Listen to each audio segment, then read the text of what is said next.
my name's Olivia. I'm a Classics and English student at the University of Oxford, and I'm going to talk to you a bit more about applying to university and exams. I did take a bit of a weird combination of A-levels, and I always say this to everyone. I was really convinced that I wanted to study medicine when I went into sixth form, and so I took biology, classical civilization, English, literature, and chemistry. I did an AS in chemistry. I ended up dropping it at the end. But I really thought that I wanted to study medicine, but then through studying classics and English, I really fell back in love with literature and decided I wanted to study that at university. I also am not sure I would have been able to deal with the blood had I studied medicine, but, you know, it's each to their own. And then for GCSEs, I did like all the regular core subjects along with statistics, history, drama, triple science, and Italian, as well as a year of Spanish, but I never took an exam in that. But I did do it. I don't know how great I was at Spanish. One of the challenges I always faced was that I'm a very anxious person, and I would worry a lot about exams, and I would kind of get myself worked up. Like the night before, I would struggle to go to sleep, and I would panic while sitting there waiting for the exam to start, and you're in the hall and you're watching everyone's heads behind you. It would just really, really overwhelm me. And I really struggled with that for like a few years. But over time, I started to practice mindfulness at the recommendation of my teachers and the support staff at school, and I began to realise and kind of tell myself that exams don't define who you are, and that you need to go into the exam hall with a level head and a fresh mind. It's the best way to get the best results. And like now I still do struggle with getting nervous before my exams. I think everyone does, it's really natural, but so I'm definitely better now. But when you're in that exam season, your brain is going at like 100 miles an hour, and you really do need to take that time out for yourself and to let yourself slow down, because if you burn out, you're just not going to perform your best and you'll just feel disappointed when results come around. So I always let myself have the time off now to do things I loved. Like I remember when I was sitting my GCSEs, I still went to my drama club, or now I'll try and read a book that's not going to be on my exam, something like that. Go out with friends, go and get an ice cream, a coffee, something like that. Something where you can just like switch off. And I think that's really great. On a funnier note, my exam horror story is that I was sitting in my last GCSE biology exam, and I was sitting underneath this kind of balcony area in the hall, and I could feel my hair moving around on my head. So I reached up and I was like feeling something. I could feel this thing wriggling around on my head, and basically it had legs, and two bugs had fallen from this balcony and had tangled themselves in my hair. And I was trying so hard not to make any noise to distract the people around me, but people were looking at me because I was kind of digging around in my hair.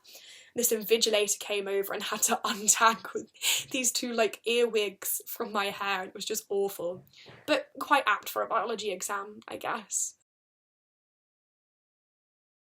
I think that had I have had access to EasyA when I was doing my GCSEs, particularly with maths, I was so bad with revising maths when I was like at home, you know, when you go home in the evening and then you have to wait the next day to ask teachers questions.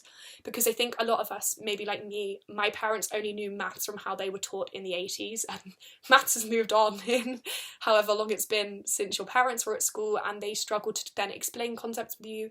And then I'm the eldest, so I didn't have anyone to ask. And so I used to go into class the next day with this list of questions I had for my teacher, who didn't always have time to answer every single question or like help me on every single problem I got stuck on. But if I had access to EasyA, it would have made me far more productive, because I would have been able to go through these with people who knew the answers. I would have been able to have that one-to-one tuition and help that I couldn't always be offered at school in such a busy environment with lots of people in my class. Advice I would give to my 16-year-old self would be to breathe, to take a minute, just calm down. These exams that you're sitting are not the end of the world, and they don't define you. And whatever grade you get, you are worthy of great things, and you will do great things in life. And that the name of where you're going and the fact that you've got 3 A stars will not mean that you're a better person than anybody else, and that there are other things that are probably more important than making sure you come out of school with straight A's or anything like that.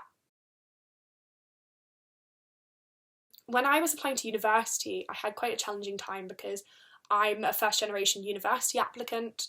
My dad went to university, but he took a very different and quite unusual route to university because he was a mature student.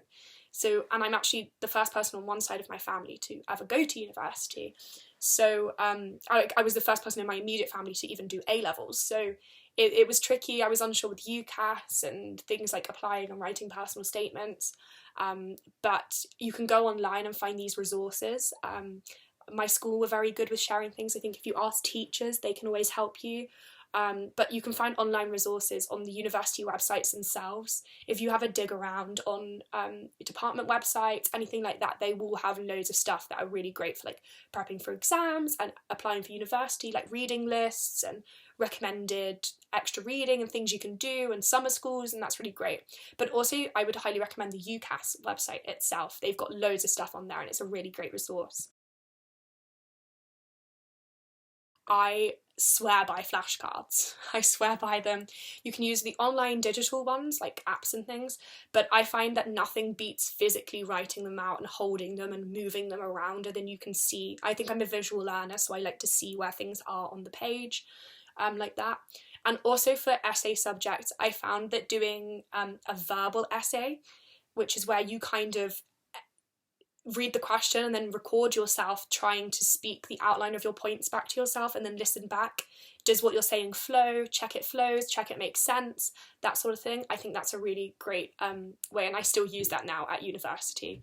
I might sound a little bit crazy sitting in my room talking to myself, but I think it's a really great way to think and then to revise. And then when you come to maybe just before your exam or something like that, say, or you've got like a spare 5 minutes where you're tidying your room or painting your nails or anything like that, you can play that back and have it kind of passively going over in your mind. And it's a great like kind of passive revision method, because not all revision needs to be that kind of active brain on studying. Sometimes you can have that thing where it's just kind of subtly going into your brain and sinking in through that.